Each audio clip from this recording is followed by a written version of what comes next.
Hi everyone, so as you know, throughout May I'm making videos and some of those are going to be recorded and some are going to be live. So I will be going live across on my Facebook page to talk about this topic. And what I want to talk about is I made the video about this on my YouTube channel, Marianne Hanson Counselling Service, and it's the 3 C's that are important in relationships, but then I'm going to add a V.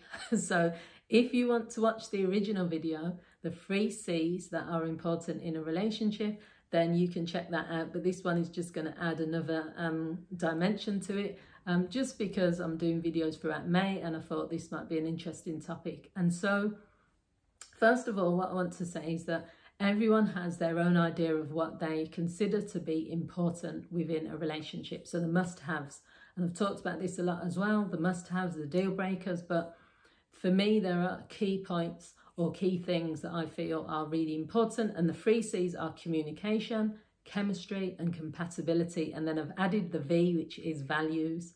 So not everyone is going to share the same point of view on this, but I'd really love to hear your comments, love to hear what you think. So the first one is around communication. So obviously the majority of people in relationships, when they are struggling, it comes down to communication. That's the top thing. So for couples counselling, I'd say that is in the top 3 reasons people come for couples counselling, where there's either been a breakdown in communication, where there are some of the things that I've been mentioning throughout this month in the videos around the 4 horsemen of the relationship, which is stonewalling, criticism, contempt, defensiveness. They're all communication issues that can come up.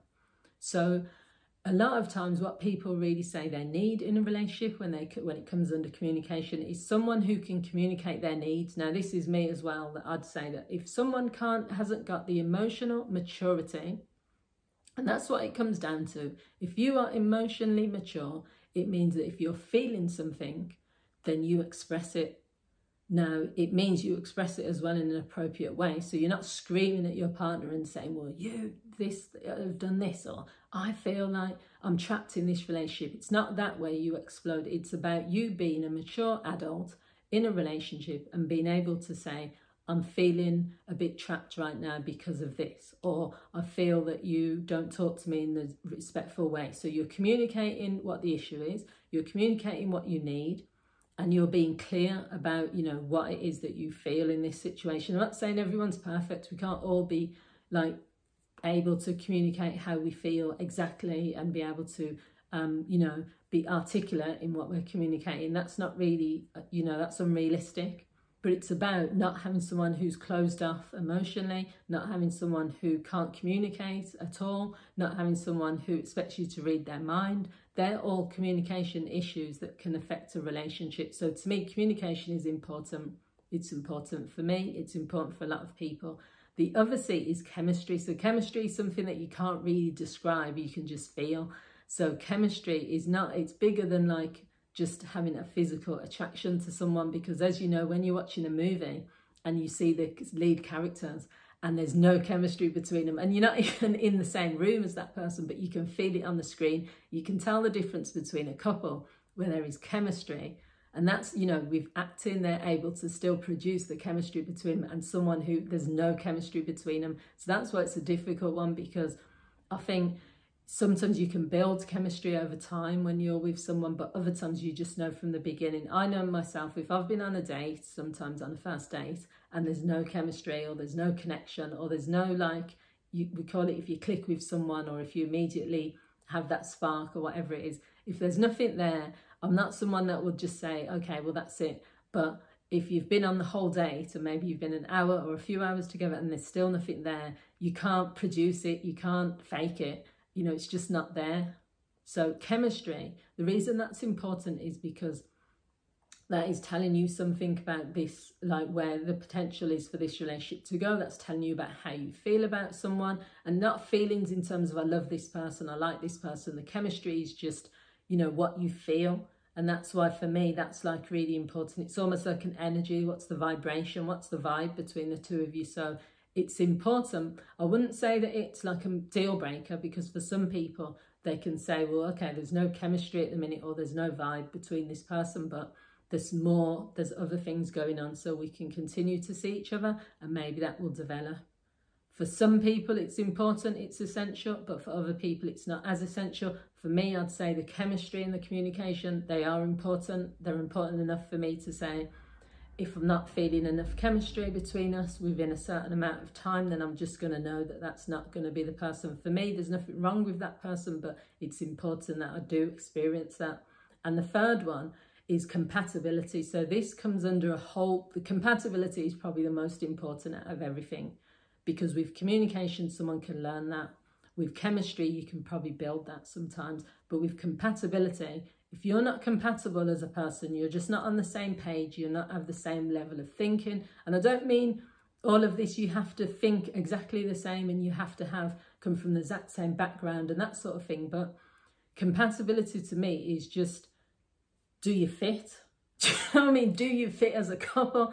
Now, it could be anything from, there's so many deal breakers, and that's what comes into that as well, where there's just too many things that mean you will never fit as people. You're just not in the same book, you're not in the same wavelength. There's too many things that make you incompatible. Now, other people will just say, well, opposites attract and all of this, and let's just go for it, and maybe we're not compatible in loads of areas, and this whole equally yoked thing is a completely separate thing, because I don't think you have to be from the same status or from the same sort of background, or I think that can still work, because you can have someone who's grown up in like a middle class background or someone who's working class, but your values, that's where the values bit comes into it. If you both have similar values of working hard, or you have similar values of, education, or values of this, then two people can still come together with similar values.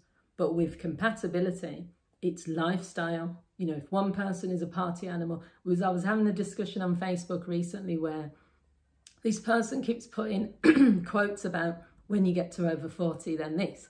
And someone put, the highlight of my week is choosing, what did they say? Herbal tea, green tea, from whatever. And he was saying that means I'm 40. And then they were putting things like, oh, when you're 40, you can't get up off the ground, or when you're 40, and all this sort of stuff. And I said, this is so funny listening to all this stuff, because it's always being posted. And for me, that would be compatibility, because I'm in my 40s, but I don't think I either look or act like someone in their 40s. But also, like, lifestyle-wise, I don't want to be like in a relationship with someone who has that like attitude towards life of like, or has that like, we're just not going to be compatible. They're probably going to want to, be spending hours talking about like herbal tea, or going for walks in the park, which I enjoy walks in the park and I enjoy drinking tea, but I want adventure in my life. So compatibility is, do you fit? Are you on the same wavelength?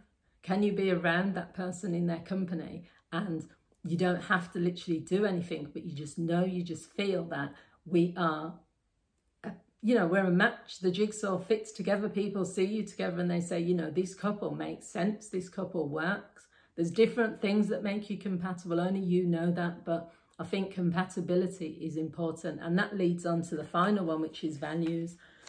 So values is around what you think deep down. What are your beliefs?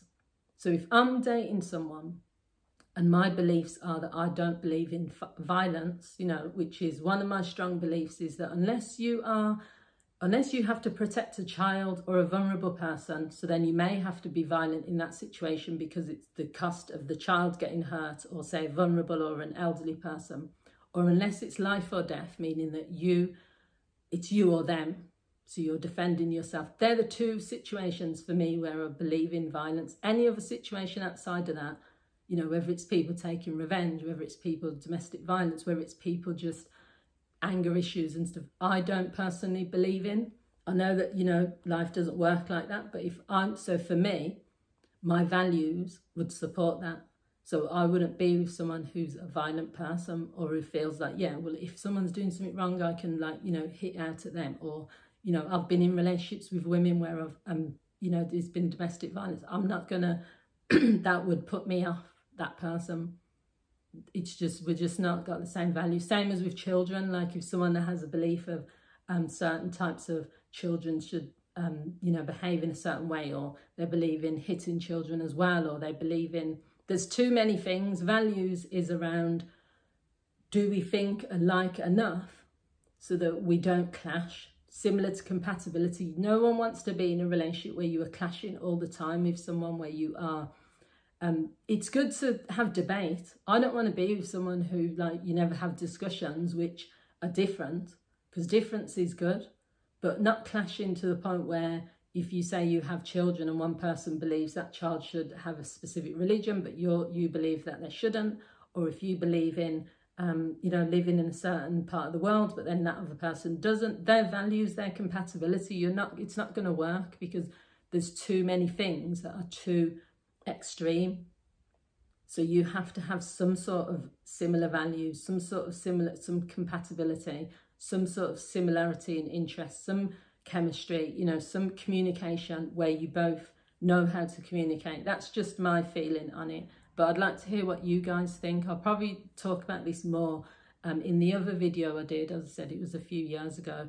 I looked at these issues as well, but in today's times, I think it's important to have these conversations. People don't want to have these conversations on dates.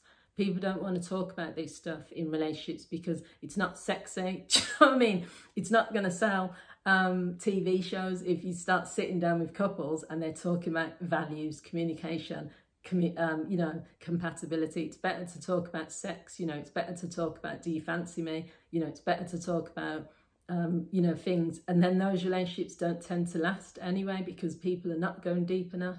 But what do you guys think? Let me know what you think. I hope you found this video useful. If you have, feel free to comment, leave your share this with other people. I will be going live on my Facebook page, Marianne Hanson Counselling Service, and I will be continuing to do videos all throughout May. Thanks for watching. Bye.